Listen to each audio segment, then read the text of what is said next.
Israel, America और Iran युद्ध के बीच भारत ने इजराइल से एक बहुत बड़ी डिफेंस डील कर ली है। इस डील में इजराइल में जो भी ड्रोन बनेंगे वो एआई से ऑपरेट होंगे। रूस यूक्रेन युद्ध से लेकर ईरान युद्ध तक पिछले कुछ सालों में जितने भी युद्ध हो रहे हैं, ड्रोन उनमें सबसे ज़्यादा महत्वपूर्ण भूमिका निभा रहा है। जिस तरह से दुनिया वर्ल्ड वॉर की तरफ बढ़ रही है, उसमें इजराइल और भारत की यह डील रामबाण साबित होगी, क्योंकि यह कदम भारत के घरेलू रक्षा उत्पादन और उन्नत मानव रहित तकनीकों पर बढ़ाने में जोर देना है। अब युद्ध आधुनिक हो गए हैं, अब मानव की जगह ड्रोन ने ले लिया है और ये युद्ध में ड्रोन बहुत महत्वपूर्ण हो गए। ईरान, अमेरिका और रूस यूक्रेन युद्ध की बात करें या फिर भारत पाकिस्तान के बीच हुआ ऑपरेशन सिंदूर, सभी में ड्रोन ने अहम भूमिका निभाई है।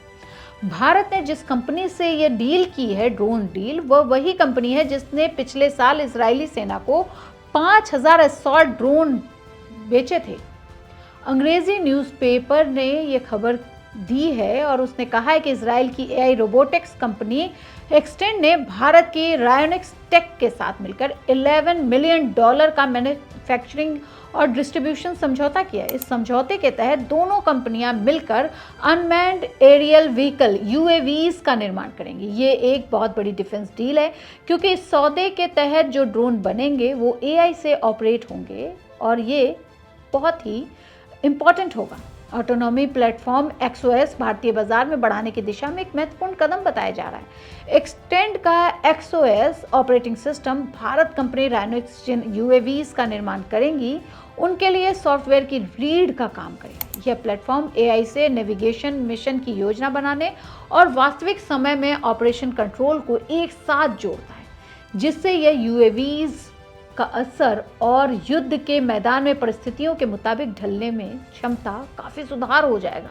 एक्सटेंड के सीईओ अवीव शापियारा ने कहा है कि भारत दुनिया के सबसे तेजी से बढ़ते रक्षा प्रौद्योगिकी बाजारों में से एक है, जहां स्वदेशी निर्माण और एआई सक्षम स्वायत्ता प्रणालियों की मांग लगातार बढ़ रही है। एक्सटेंड इस समय अमेरिका में listed company JFB construction holding के साथ मिलकर काम कर रही है।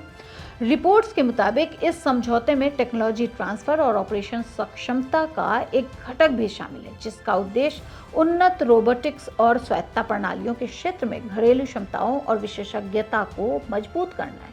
और जब ये टेक्नोलॉजी आके भारत में इजराइल के साथ मिलकर काम करेगी तो आप समझ सकते हैं कि दुनिया उसमें हिलेगी।